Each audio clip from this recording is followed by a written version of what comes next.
My husband's family invited me to a surprise family meeting. When I got there, they handed me divorce papers and said, "Sign these, or you'll regret it." I just smiled, pulled out my own papers, and said, "Actually, I have a surprise for you too." My husband's face went pale when he saw what I had. I got a weird text from my husband's sister, Emma. We were never close, and she only messaged me when her mother wanted something or to complain. The text said, "Hey, we're having a small family gathering this Sunday at Mom's house. It's important. Be there at 3 p.m. It's a surprise, so don't tell Justin. Just show up." I showed the text to my best friend, Claire, who thought it sounded suspicious. My husband, Justin, was super close to his family, so why wouldn't he know about this meeting? I decided to go and see what was going on before telling him. When I got to his mother's huge house, everyone was already there. His parents, Emma, his brothers, even his aunt and uncle from out of state. They were all sitting in the living room like it was some sort of council meeting. "Sit down," his mother said. I stayed standing. "What's going on?" Justin's dad, Robert, pushed a folder toward me. "We need you to sign these. It's for the best." I looked down and saw they were divorce papers. I laughed. "You've got to be kidding me," his mother continued. "You don't fit in with this family. You don't respect our traditions, and you're holding Justin back." Emma smirked and added, "We're handling this so Justin doesn't have to deal with the stress." They really thought they could force me to divorce Justin just because they wanted me out of the picture. "Where's Justin?" I asked. "He's not here," his father said. "He doesn't know about this. We're trying to save him from the stress." "So you're ambushing me with divorce papers behind his back and expect me to just sign them?" I said, shocked by their arrogance. His mother just smiled. "It's for the best." That's when I pulled out my own folder and tossed it on the table. "Actually, I have a surprise for you too." Robert snatched the papers, his face turning red as he flipped through them. His hands shook. What is this?" "Proof," I said. Emma looked over his shoulder, her eyes going wide. "How did you get this?" "I've known for a while. I was just waiting for the right moment," I replied calmly. Justin's uncle took a page and asked Robert, "Is this true?" Robert said nothing, but his silence spoke volumes. His mother looked horrified. Then Justin walked in, confused. "Hey, Mom said there was some kind of—" He stopped when he saw the mess of papers on the table. "What's going on?" His mother tried to brush it off. "Justin, sweetheart, sit down. We can explain." I spoke up before they could twist the story. "Your family tried to force me to sign divorce papers behind your back, but they didn't expect me to have my own paperwork." Justin looked at me, confused. "What do you mean?" I pointed at my folder. "That's proof of everything I found. Bank records, emails, hidden transactions. You should take a look." He did. As he read through the documents, his face went pale. "Dad, what the hell is this?" Still no answer. "Mom, tell me this isn't real," Justin said, his voice breaking. His mother couldn't even look at him. "It's real, Justin," I said. "Your dad has been taking money from your accounts for years. Failed business deals, bad investments, paying off Emma's debts. Every time they ran out of money, they took it from you." Justin looked like someone had punched him. He flipped through the papers faster now, his breathing shaky. This can't be real." "Oh, it's real," I said. "And it gets worse." I pointed to a document. "See that? It's proof your parents put our house up as collateral for one of their shady loans. That loan failed. If we hadn't found out in time, we would have lost our home." Justin's hands started shaking.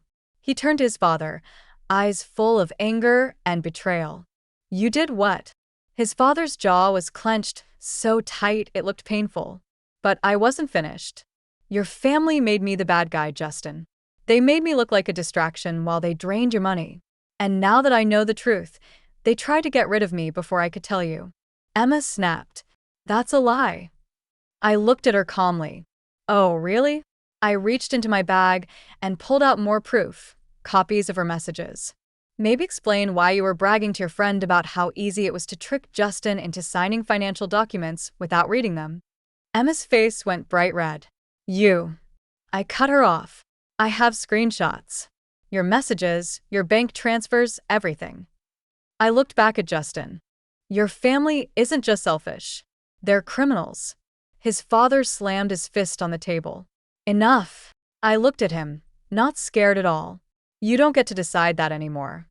Justin was breathing hard, looking at his parents like they were strangers. His mother finally spoke, her voice shaking. Justin, honey, everything we did was to help you. We were only trying to protect you.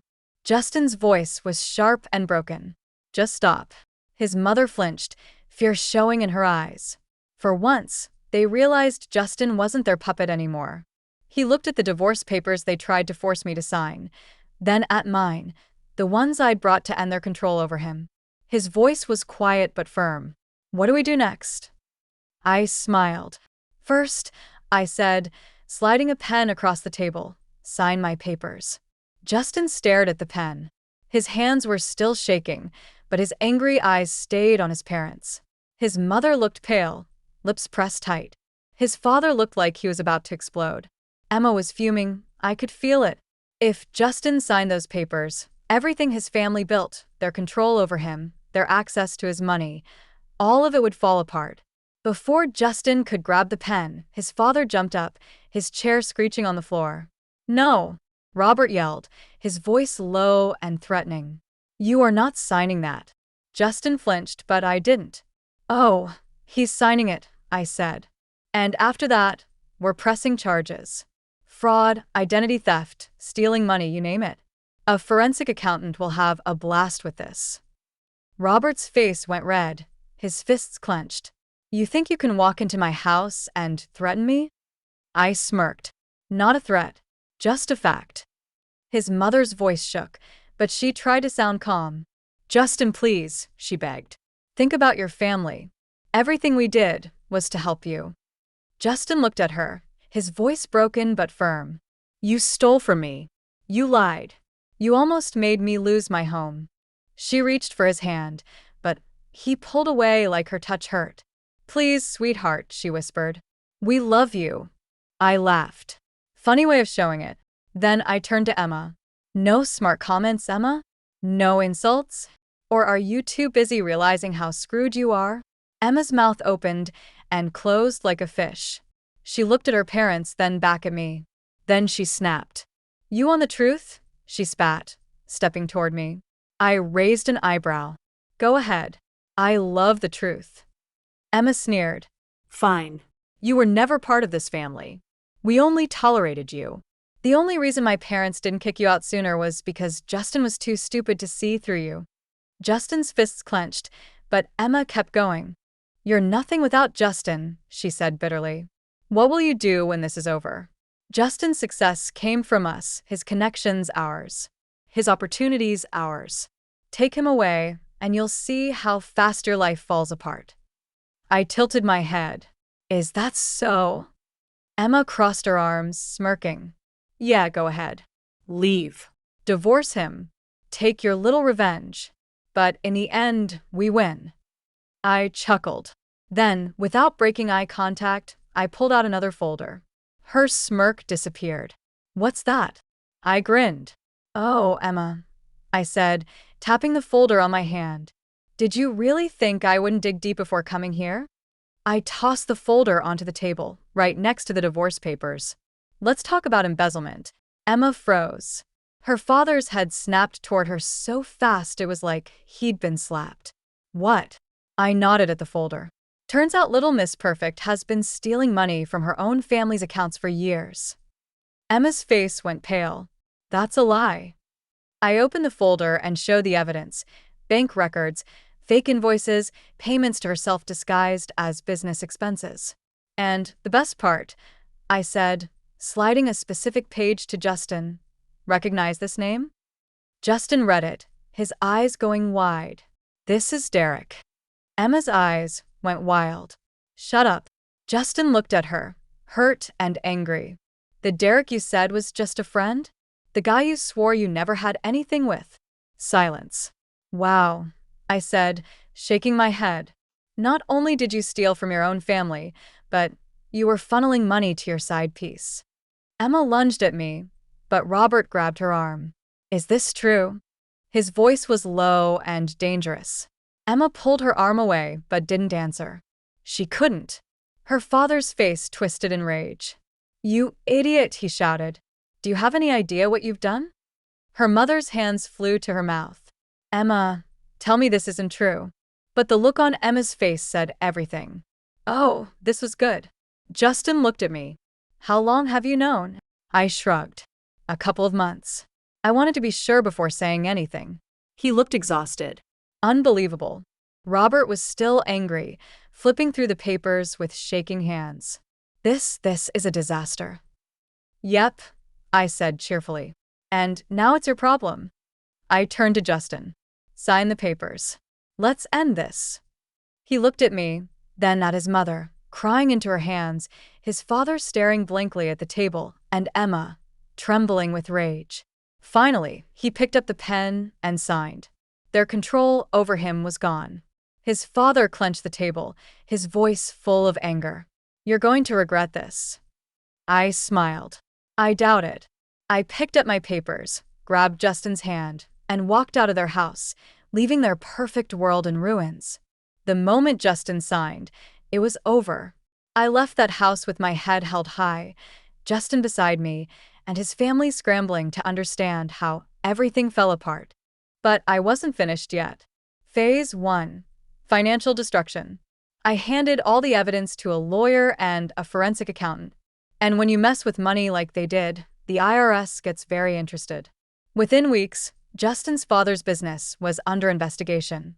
His fake reports and shady loans? All exposed.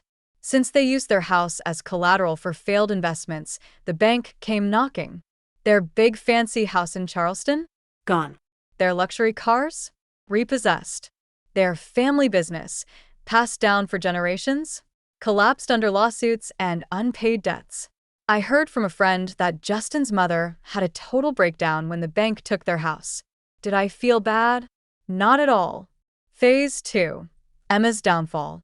Emma, the so-called golden child, thought she was untouchable. But she wasn't. The money she stole, the fake invoices, the payments to her boyfriend Derek, all of it went to the authorities. And with her father's business crumbling, there was no one left to cover for her. She got charged with fraud, money laundering, and theft. When she got arrested, I actually opened a bottle of champagne. She tried to play the victim, but it didn't work. I made sure her employer knew everything. She got fired and blacklisted. And Derek? He vanished as soon as things went bad, leaving her alone to deal with the mess. Last I heard, she was stuck working a terrible job, drowning in debt, and completely shunned by the high society crowd she once bragged about. Good riddance. Phase 3. Divorce and freedom. Justin and I finished our divorce quickly. I got everything I deserved, my share of our assets, the house they tried to gamble away, and peace of mind. Justin wasn't innocent in all of this. He let his family walk all over him for too long. But once he saw the truth, he cut all ties with his parents and Emma. I'll give him credit. He didn't fight the divorce. He signed everything, apologized for being blind to the truth, and walked away from them forever. As for me, I took my settlement, moved to a new city, and built a happy new life for myself. A life where I was finally free. The final blow. The last thing I did was make sure everyone in their social circle knew the truth. The rich families they used to impress. The business contacts. The so-called friends. They all saw what really happened. Instead of success, their family became known for their shame. No one wanted to be seen with them. They were ruined. And me, I was thriving. Revenge isn't just about getting back at someone. Sometimes it's about letting them destroy themselves. And I got to watch the whole thing. The end.